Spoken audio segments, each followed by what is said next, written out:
In the future, the galaxy is being threatened by an unknown nemesis from a distant black hole, and you, Earth's lone interstellar warrior, must stop it.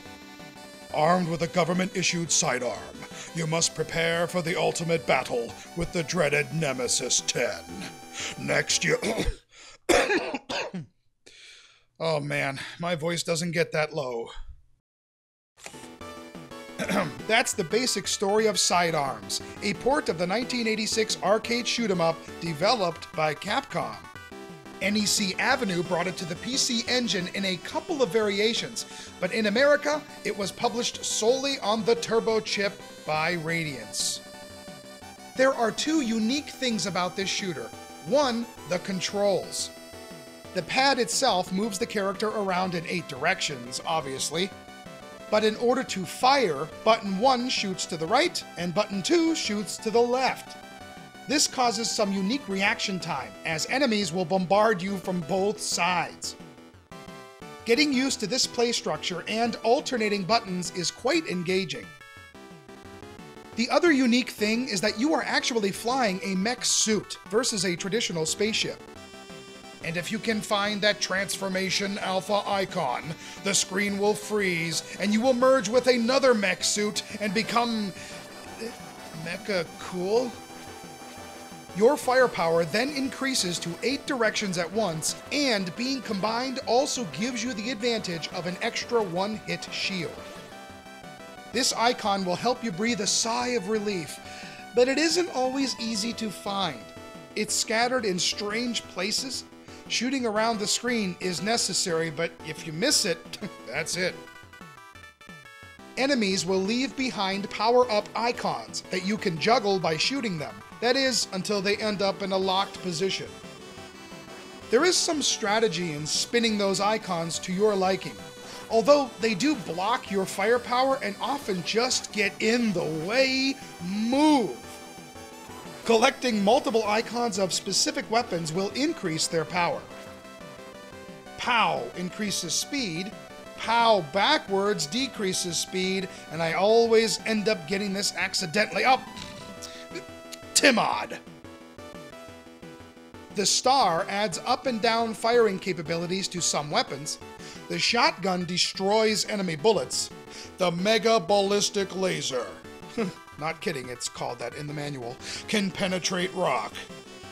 And of course, you got your 3-way shot and your orbital bits. Plus full auto, which you really don't need due to those handy-dandy turbo switches. Hitting run will bring up the weapons availability menu. Here you can select the weapon to use during gameplay. Only the weapons you have collected are available, and you can swap around based on your liking. Experimenting with various weapons is a must.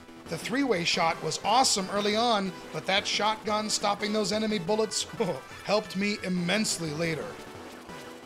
Enemies will fly at high speed, bounce on the ground, appear out of thin air, or slowly move toward you like those stupid snake things. Oh, I hate them so much. Oh yeah, and they get worse. Oh, Yawa Og! Thank God you don't die by simply touching the walls or backgrounds. You begin with 3 lives and earn extra lives at specific points. Collecting the Interstellar Strawberry, the Space Barrel, and the Cosmic Cow will award extra bonus points, so trust me, grab them all. The look of Sidearms can be rather plain, but it follows closely with its arcade counterpart, aside from slightly muted colors.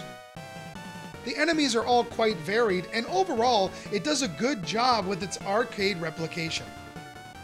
It's not going to knock any socks off visually, but it's really not too bad. Some of the arcade music has been changed, and honestly, I believe for the better. I like the music in Sidearms, and that opening theme is very catchy and a little bit nostalgic. The sound effects have also been altered somewhat from the arcade, but in this case, it's not really for the better or the worse. The explosions are all rather weak, and nothing really makes much of an impact. Aside from getting used to the structure of the controls, the actual controls themselves are pretty darn responsive. After collecting the speed-up icons to your liking, your character will move around pretty smooth.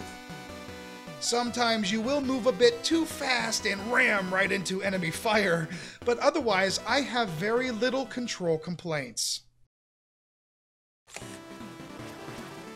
Sidearms is the epitome of the whole keeping yourself powered up as long as possible concept. When you die, or use one of the few continues allotted to you, you instantly rematerialize in the same spot. This is great, however, there is essentially zero post-death invincibility. You won't have even a second to get your bearings, and you will just die, oh yeah, and die. Luckily, the bosses are quite a pushover and easy to defeat. But they are repeated way too often, with just slightly ramped up difficulty. We see this guy once, twice, 3 times. We see this guy once, twice, 3, 4. Man! Yes, the arcade version was the same, but by the time you get to the final boss of the game, you are just aching for something new.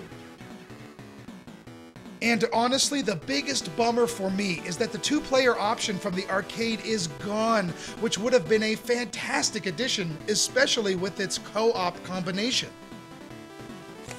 While I do have some issues with sidearms, it doesn't change the fact that it's a pretty good port of a mid-80s arcade shooter. It has a unique play structure, it alternates from horizontal to vertical to diagonal, and although the power-up setup is a bit convoluted at times, it definitely adds to the game's overall hectic feeling. The game is a bit nostalgic to me, and I do enjoy picking it up once in a while when I'm looking for a little old-school shooter punishment. Oh! Care ba am evig.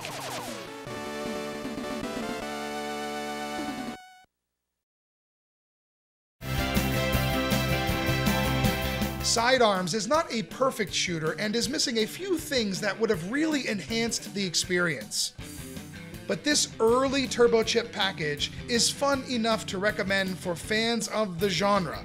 If you're not much into intense arcade shooters, I would stay clear. For one of the first third-party games on the system, Sidearms ports over pretty well. Yeah.